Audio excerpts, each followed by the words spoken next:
Bienvenidos a una nueva entrega de Encontrados. Hoy tenemos el honor de recibir a un invitado cuya trayectoria rompe cualquier molde convencional.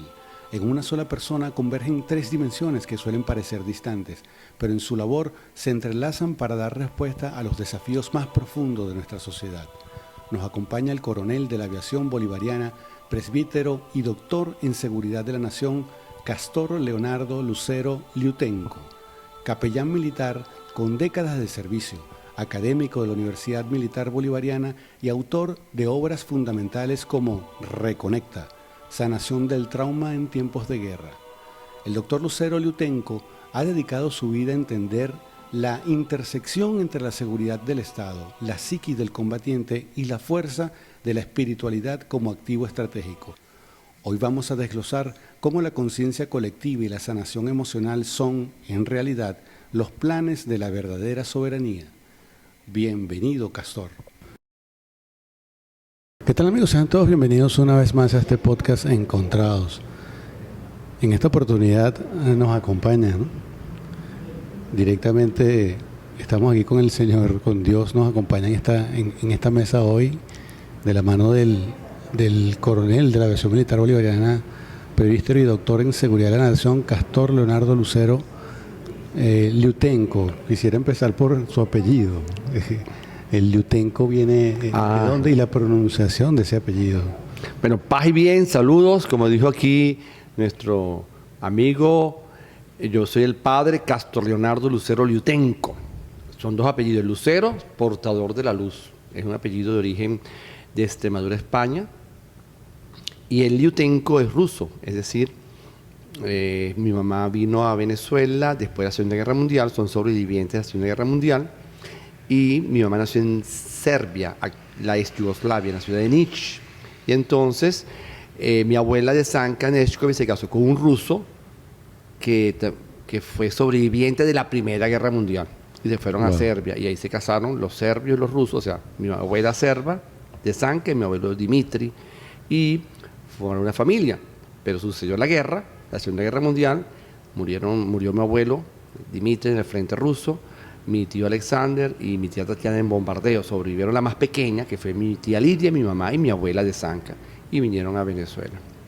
Y aquí en Venezuela formaron una familia. Pues el Liutenco es de origen ruso, eslavo. Ok.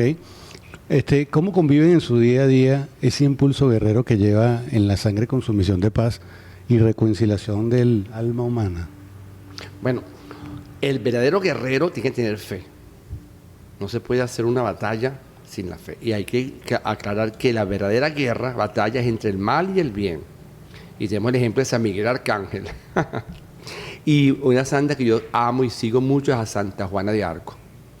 Una niña de 19 años, con su fe, liberó a Francia del poder inglés británico. Claro. Entonces, se fusionan las dos para buscar el bien. Coronel, además usted defendió durante gran parte de su vida, sirviendo militarmente al país, digamos un perímetro militar. Ahora le toca defender el perímetro espiritual del individuo.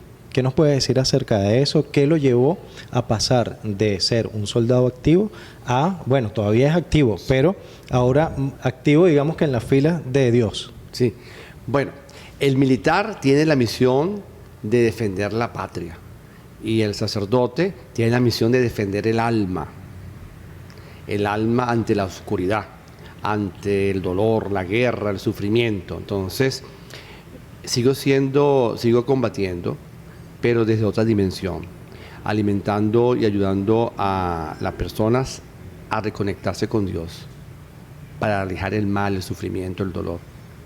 Yo trabajé varios años, fui capellán de una cárcel en Italia, y siendo capellán de esa cárcel, ahí aprendí muchas cosas. Claro. Y sobre todo es defender, proteger el alma.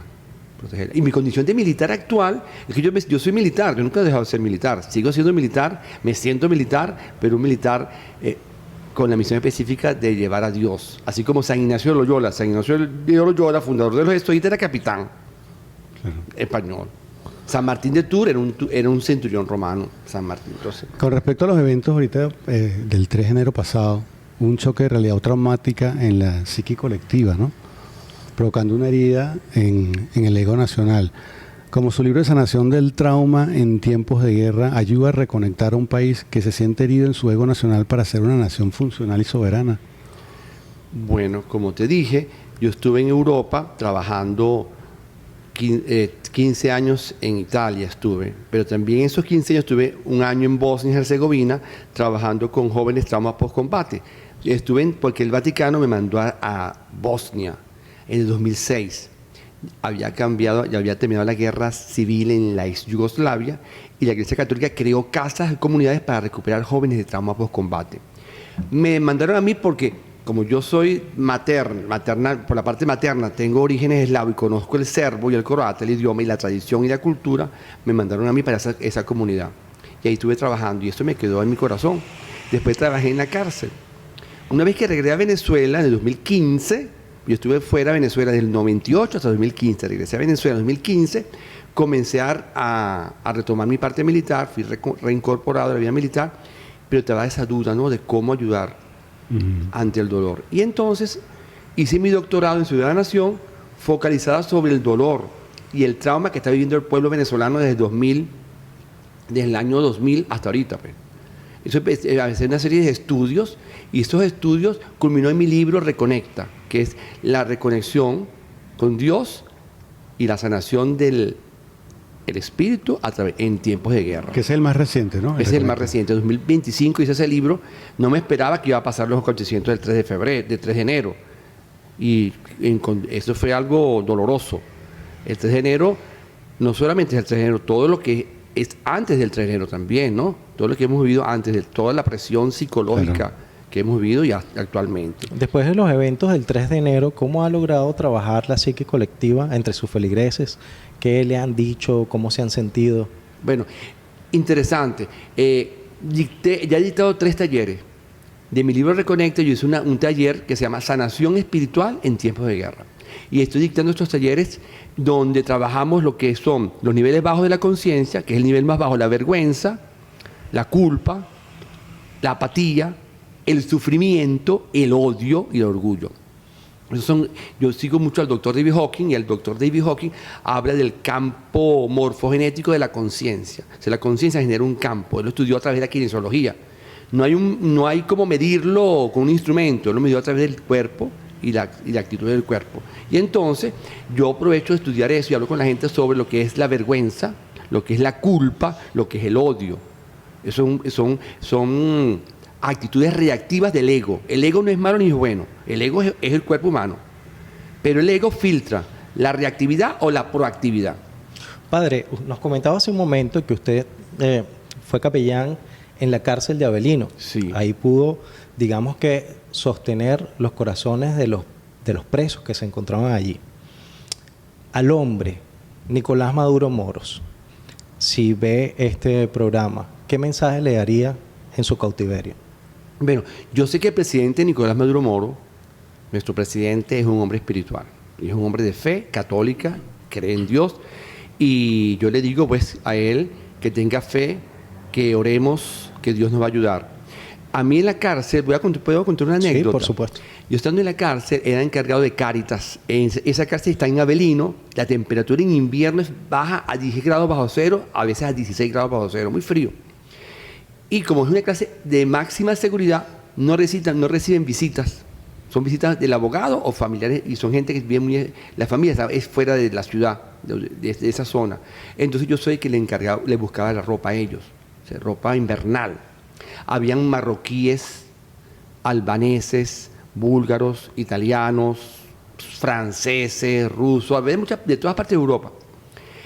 Y habían de Al-Qaeda, habían 50, del atentado, habían 50 terroristas de Al-Qaeda. Bueno, yo le llevaba ropa a ellos invernal. Me recuerdo una vez que le llevé a los marroquíes, hacía frío, le llevé interiores invernales, bufanda, guantes. Y una vez estaba dando los rosarios. Los marroquíes me pidieron, yo le llevaba también Semana Santa rosario, todos los rosarios. Y los marroquíes me pidieron rosario. Yo quedé, oye, es que hace un musulmán con un rosario. Claro. Pues yo se lo di. En verano hace un calorón, porque hace calor más fuerte que aquí, llegamos como a 45 grados de calor. Yo paso por la celda y ellos están en interiores. Pero lo que me impresiona es que cargan el rosario puesto, el rosario, digan puesto, con la cruz. Ragazzi, io dico, ragazzi, che fate con la coroncina addosso? Perché indossate la coroncina? O sea, ¿por qué indossate la coroncina? ¿Por qué tiene ese rosario puesto? Y los muchachos, padre, en honor a su amistad. Wow, qué bonito. Eso fue lo más reconfortante de esa cárcel. El trabajo de Dios está presente. Y yo le digo al presidente Maduro que él tiene ese rosario en su corazón y que Dios lo va a ayudar a él y a toda Venezuela. Qué bonita es esta historia. Ante la injusticia, Dios siempre se manifiesta la justicia. Excelente. Mire, coronel, usted lleva el uniforme de la patria y la estola de sacerdote en este momento de incertidumbre, donde muchos sienten que el futuro está en pausa. ¿Cuál es el postulado principal de su libro Reconecta, que nos garantiza, a pesar de las heridas, Venezuela tiene potestad evolutiva que nadie nos puede arrebatar? Ajá. Voy a dar un concepto que es del diccionario, que es el espíritu. El espíritu es la esencia inmaterial e indivisible del ser. Es la esencia inmaterial e indivisible de nuestro ser. Ese es el impersonal. Pero la nación también tiene un espíritu. O sea, una nación es la esencia inmaterial de esa nación que goza de libre autodeterminación. Es el espíritu, goza de libre autodeterminación. Cuando la libre autodeterminación viene coartada, de un u otro modo, el espíritu viene limitado. Pero tarde o temprano, ese espíritu sale, porque es el espíritu, no se puede paralizar. Se puede paralizar momentáneamente, digamos, por algunas medidas, algún choque, un shock, pero siempre está ese espíritu que trasciende. Entonces, en mi teoría Reconecta, yo doy 5 pasos para poder sanar el trauma. El primero es el pilar mente, pilar cuerpo y pilar espíritu, con la conexión histórica de Venezuela. Entonces, el ejemplo histórico de Reconecta, yo pongo a Simón Bolívar, que tuvo 20 años de guerra y nunca perdió su humanidad. Perdió la Primera República, se hizo la Segunda República y se fue trabajando. Entonces, el pueblo venezolano es un pueblo que, reconectado con su historia y con Dios, vamos a salir adelante. No perdamos la esperanza. Venezuela es un país de hombres y mujeres de mucha creatividad. Padre, esa sanación del alma que usted menciona en su libro, para quien está detrás de las rejas, es la misma que a gran escala también intenta medir con herramientas científicas, como la escala que nos mencionaba de Hopkins. ¿En qué nivel de esa escala de conciencia considera usted que se encuentra el país hoy? Ajá. Mira, esto es una pregunta interesante, porque yo hablando con un amigo mío que es kinesiólogo, él mide la conciencia, la energía de la conciencia. Y él hablaba, por ejemplo, Estados Unidos tenía en los años antes de la guerra de Vietnam, su nivel de conciencia era muy alto. Pero después, a raíz de la guerra de Vietnam y la raíz de la guerra de Afganistán, Estados Unidos ha bajado su nivel de conciencia, agresividad. Ha bajado. Era un país, una energía muy elevada, Estados Unidos, pero ha bajado. Venezuela, con la guerra cognitiva y la guerra psicológica, estaba bajo los 200, según la escala de Hawking. Cuando se baja de 200, significa que estamos propensos a una guerra civil. Actualmente, la energía ha subido en Venezuela, porque hay unidad. Dicen los griegos que para trascender es importante la unidad, la bondad, la verdad y la belleza. Algo es bello porque es uno, bueno y verdadero. La unidad es el primer elemento que hace trascender a una nación, a un pueblo, a una familia y a una persona. Una persona dividida con su pensamiento, pasado, presente, futuro. O el pasado, estoy sufriendo, tengo culpa, está dividida. Pero si estoy unido conmigo mismo, ya empiezo a trascender igualmente la nación. Entonces, en la parte espiritual, lo primero que hay que apuntar a la unidad. Y distinguir y discernir quién me lleva a la unidad y quién me lleva a la división. Es decir, hay un lenguaje de odio que divide y hay un lenguaje de amor que unifica. ¿A quién sigo yo? ¿A quién busco yo? ¿Busco la unidad? ¿Busco la paz? ¿Busco la prosperidad? ¿O busco el amor? Busco la guerra, el odio interno. Eso ¿cómo se sana? Uno tiene que tomar conciencia, primero, que tengo necesidad de sanar. Descubrir que estamos enfermos. Todos estamos enfermos, de alguna otra manera. No, incluso he escuchado en reiteradas oportunidades que la presidenta encargada de Venezuela, Delcy Rodríguez, ha manifestado que tras los eventos de la agresión del 3 de enero, se mantienen en una diplomacia de paz. Es decir, que ellos siguen y continúan apostando por la paz, no la guerra, y precisamente supongo que en esa escala siguen en un alto nivel, ¿correcto? Claro, mira, yo admiro mucho a la presidenta encargada, que es mi comandante en jefe. Ella, pues yo soy sacerdote católico, pero también soy militar y es mi comandante en jefe, y yo la admiro mucho. Ella es una mujer preparadísima, una doctora en leyes, graduada en Francia, tantos posgrados que tiene esta señora.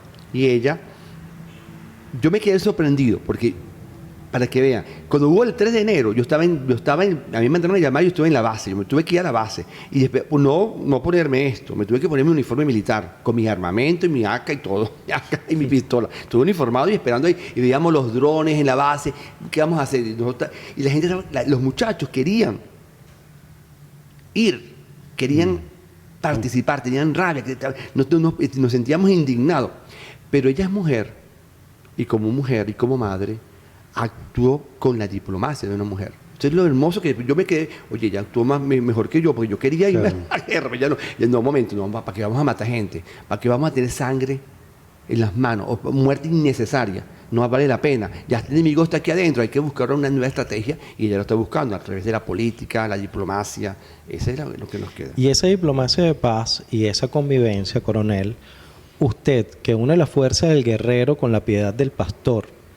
Ahora, recientemente se está trabajando en la aprobación de la ley de amnistía. De hecho, escuché al hijo del presidente Nicolás Maduro, que fue interrumpido en medio de su acto legislativo para salir y recibir la llamada del presidente, y particularmente le dijo, con respecto a la ley de amnistía, amnistía para ellos, pero también para nosotros. ¿Usted cree que debe aplicársele la ley de amnistía al presidente Nicolás Maduro para que regrese a su casa como acto de fe y de perdón por parte, digamos, del gobierno que lo tiene cautivo, que es el gobierno de Estados Unidos? Pero ¿usted cree también que este acto de fe y de perdón pudiera practicársele a gente como María Corina Machado para que regrese también al país?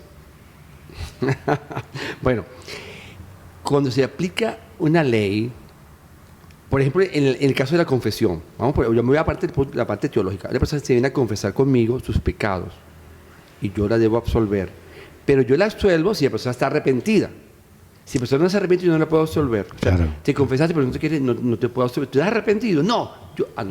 No te puedo dar absolución. Eso es en el sacramento de la confesión. Mira que yo he escuchado muchas cosas en la cárcel, escuché cosas que es para ponerse a llorar. Yo te puedo absolver, no ve el Padre, pero si no te arrepientes, no te puedo absolver. En la ley de amnistía pasa algo igual. Es decir, si la persona está dispuesta a seguir un camino de amor y de paz, bienvenida sea. Pero si no, ¿para qué vamos a tener más leña al fuego? Yo tengo dos grandes ejemplos. Nelson Mandela estuvo en la cárcel y le dieron después que pagó, y él tomó más de 20 años. Sí, más de 20 años. Y después él salió y gobernó, pero no gobernó con odio, ni con exclusión, ni con orgullo. Más bien fue humilde y unió su pueblo. Él es el presidente de toda Sudáfrica.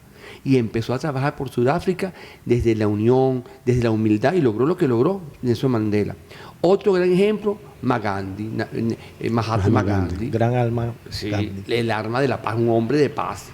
Claro, lo mataron, pues siempre hay extremistas, pero él logró lo que logró a través de la paz. Entonces, la ley de amnistía, ojalá que todas las personas que estén dispuestas a colaborar, a trabajar por la paz y quieran ser, ¿verdad?, están presos, que salgan, pues.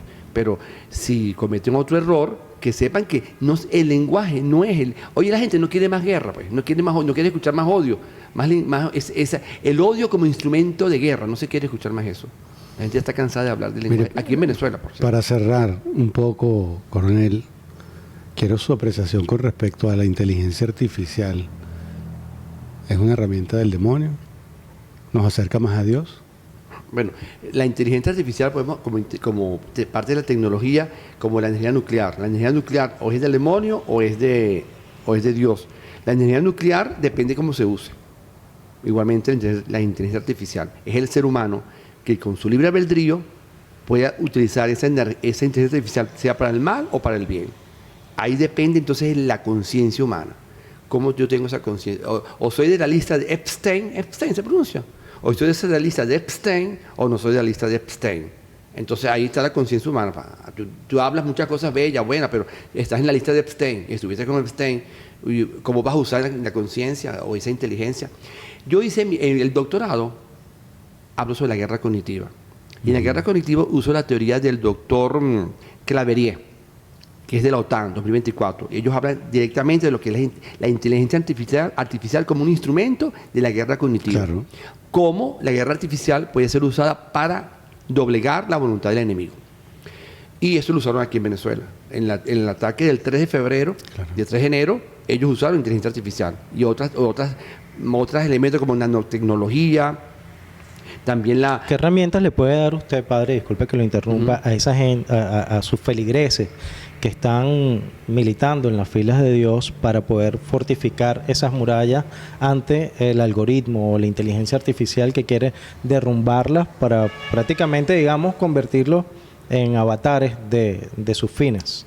Mire, interesante. Hay que entender ahora, como yo dije al inicio, hay una guerra entre el bien y el mal. Y el campo de batalla es la conciencia humana. El campo de batalla es la conciencia humana. Y la conciencia humana viene siendo manipulada a través de lo que es la guerra cognitiva, la guerra psicológica y la guerra irrestricta de quinta generación, que es del general Lin, coronel Lin, chino. Ellos hablan de la guerra irrestricta.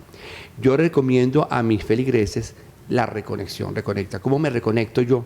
Bueno, primero, reconocer internamente qué emoción tengo. Si es rabia, reconocer la rabia. No huir de la rabia. Tengo rabia. ¿Por qué tienes rabia? Entonces, ¿ves la rabia? Decir, ¿la rabia me da vida o me da paz? ¿Me quita salud o esa rabia que tengo aquí, qué me hace? Reconocer la rabia. ¿En qué parte del cuerpo tienes esa rabia? Y después pedir al Espíritu Santo, tengo esta rabia, disuélvela. Porque, ¿qué gano yo con una rabia? ¿O qué gano yo con el odio? Tener odio. En la guerra psicológica, en la guerra cognitiva, también se usa el odio, el lenguaje de odio para dividir y someter y doblegar y crear caos. En la teoría de la guerra es el caos constructivo y la turbulencia social. Son teorías de la guerra de Estados Unidos. Turbulencia social y caos constructivo. Generar caos o turbulencia, o para calificar un estado forajido, estado fallido. Claro. Entonces, lo importante es, a mis feligreses, es buscar la reconexión con Dios en la fuente. Y a los que no son mis feligreses, porque yo soy amigo también de muchos budistas, soy amigo de evangélicos, de ortodoxos, de todas las personas que son de buena voluntad, porque todas las personas que buscan un camino de Dios, de algún otro modo, tienen esa semilla de Dios, independientemente si es católico o no católico. Bueno, usted lo vivió con el tema de los marroquíes.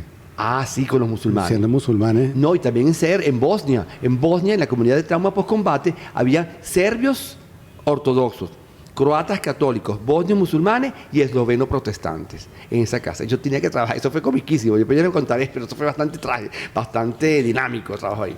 Bueno, excelente. Yo creo que hay muchísimas cosas por contar y además hablar mucho más acerca de la guerra cognitiva, el algoritmo, del cual usted es experto en la materia también.